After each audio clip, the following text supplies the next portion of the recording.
उतर उतर गाडीच्या खाली चल. हो की बसले तर काय म्हणत आम्ही आणला कोण फोन करताय सारखं. अहो, काय झालं दाजी? काय झालं विचार ना तुमच्या हिरोईनीला. काय बाई काहीच नाही अरे दादू इथून आई मला फोन करते म्हणून याच्यामुळे त्याला रागाला मला आणून सोडलं इथं. हा आईचा आता जीव होता तिच्यावर म्हणून फोन करीत असेल. अहो जीव काय किती काम धाम आहेतच का नाही तुम्हाला.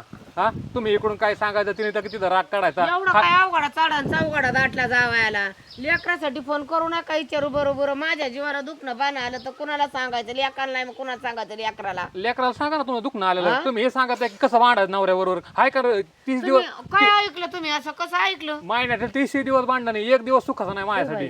नाही बे काही पण काही अहो पण आता आमची आई म्हणत असं होय असं भांड असं बोल. हा अहो, तुमच्या पोरीला सांगा ना मग ती. होय अहो तू मांडली बाई ते दिवस का माझ्या सारखं सारखं मग मी थोडस एखादं प्रत्युत्तर दिलं तर काय होतं. बघा प्रत्युत्तर. अहो तसं काय नाही. चुकलं मग राव बांधल्यावर नाही नाही माझं म्हणणं तिचं नाही चुकत सगळं माझं चुकत आहे त्यामुळे तू इलाच राहू दे इथं काय शिकायचं नाही एकदा शिकू दे इथं. अगो बाई हे असलं कसलं उरपट भांडण अहो दाजी तुम्हाला पटत नाही का थोडंफार समजून सांगायचं. अहो कसं आहे माहितीये का किती सांगितलं ना हो जावायची जात हुलग्याचं शेत असतं जावाय तसाच असतंय. अगं काय माहितीये का दाजी आईचं आपलं काय आहे, तिच्याबरोबर बोलायची सवय होती म्हणून आपलं सकाळी एक दुपारी एक आणि संध्याकाळी एक आणि झोपताना एक फोन करीत असेल. नाही नाही माझं म्हणणं इथंच राहू दे ना हिला. एवढे फोन करायची काय गरज जावा तुम्हाला इथंच राहू दे ना. माझं काहीच म्हणणं नाही त्यासाठी मी गाडीवर इथं सोडायला मी माझ्या पद्धतीने जातो. तुला राहायची ना बाई इथं राहा बस. अहो पण असं कसं भांडून चलन दाजी? अहो ती तुमच्या आईला विचारा एकदा काय आईला बोलत काय विचारायची ठेवायची जिन्नस आहे का हौसाने मनुष्य विचारतं पुसतं फोन बिन करतं पहिलं काय असं होतं का आता निघालंय ते खोकळा म्हणून करीते फोन त्या खकोड्याने तुमचं पार डोकं बिनलंय घरचे काम व्हायना का काय व्हायना पहिला तुम्हाला. नव्हतं असं हा ना, मी तेच म्हणतो ना नव्हतं तिथं बरं होतं आता झालंय तर ही काय काम तरी करते घरी. हा, काय काम नुसती मग मोबाईल कोण घेऊन करतो? नुसती मोबाईल घेऊन चालला. माझ्या आईचा फोन आलाय माझ्या भावाचा फोन नाही आला. फोन केल्यावर बी म्हणतात बघा ना आईचा फोन तरी आला का आईला माया सुद्धा नाही लेकराचा विचार ए केला. बाई आम्ही नाही तसं काय काय म्हणते. बाई म्हणजे तुमचं काय म्हणणे का माझ्या आईने एकदा फोन नाही करू काय. ए बाई तुला इथं राहायचं ना तू इथं राहा फोन का वर कर बस. असंच बोलणं आहे तुमचं. आणि मला सांगा हे अगं यांच्या आई किती वेळा बरं फोन करते त्यांच्या पुरीला. किती करते हा किती त्यांना मी करते. चांगलं रोज रोज संध्याकाळी फोन चालवतो आणि मी अगं एखादा ते केला चला ना नका बाई दंडीला चाला गाडा आणि गरीबाचं झोपडं मोडा त्यांची आईचं चला नका ती त्यांची आई आहे आणि बायकोची आई आहे ना तिने कसं करावा ग हो स्वतःच्या आईचं जमतं ग परदुक्षी तळ असतं बाई. तुम्हाला माझ्या ऐकायची काही गरज नाही बरं का आधीच सांगतोय. तुम्हाला जमत असलं तर बोला नाही तर बोलू नका माझ्या बरोबर बस. अहो तसं नाही दाजी बरं का पण एखाद दुसरा फोन केला म्हणून काय झालं हो? अहो एखाद दुसरा तुम्ही हिस्ट्री चेक करा का मी येडा आहे तुम्हाला एवढं सांगायला. काय ग तायडे काय काम असते तुझं इकडे सारखं कशाला फोन करत जाते का तू बी?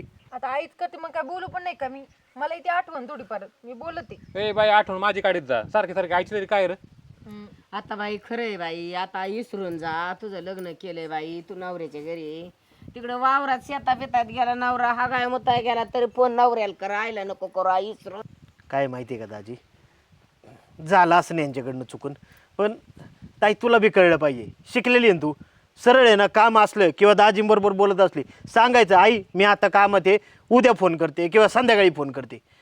सारखं त्यांचं बी बरोबर आहे ना तुम्ही कामात लक्ष दिलं पाहिजे ना. आणि प्रत्येक गोष्ट झाली गेली का इथं सांगायची गरज आहे का आईला फोन करून आई असं झालं नाही तसं झालं ती बी नाही. आता आईन वडील असते सगळं ठीक आहे पण आता इथून पुढं लागल्यानंतर नवरा बघतो सगळं आपलं तेव्हा काय सुखदुःखाचं असेल रुसवा फुगवायचं असेल ते त्यांनाच सांगायचं. आता कळतंय का नाही कळायला अजून जमत असलं चल नाही तर इथंच राहा बस. नाही येते मी हा हा दादा चालते. अरे काय आता उठसूट बांधायचं बंद करा तुम्ही. आणि आहे ना सगळ्यात महत्त्वाचं त्या फोनवर पेट पाडे एकदा काय झालं की 5-5 मिनिटाला फोन हातात घेऊन बसायचं ना काय नाही आम्ही सगळे इथं सुरक्षित आहे आम्हाला कोण कुत्रं खात नाही काय आणि खाल्लं तर गावातनं फोन येईनच तुला तेव्हा आमचं काय बरं वाईट झालं ना तरी उगम मोकार सारखं फोन करून ना इचरीत नको बसू आईला शिळी इली का आणि किती करडं झाली कोंबडीने अंडी दिली का आणि अंडी कोण गोळा करतं काही पडलं नाही त्याच्या वाचून काय आपल्या घरात लक्ष द्या आता आणि आई तू बी नको लय फोन करू तिला जाऊ दे मुर्दे हा नाही बाबा तुमच्या मना हा बरं चल येतो मग आम्ही. आणि येतो कुठं बस इथं दाजी बसा या इतक्या दिवसांनी पाहुणं आलेत घरी त्यांना एक तर येणं नसतं तुमचं काय जा आतमध्ये स्वयंपाकाचं बघ आणि तुझी वहिनी कुठं वावरात खुरापती तिला बोलून आण जा. बरं बरं बसा तुम्ही. बाकी दाजी गाडी नवी घेतली वाटते. हा घेतली ना, तुम्हाला पेढे द्यायचे राहिलेत पण दिन पुढल्या वेळेस. पेढे नको, थोडी पैशाचीच मदत करा, मी बी घेऊन टाकतो गाडी असली. बरं बरं चला, हा हा फक्त फोन तेवढे कमी करा. चालतंय की.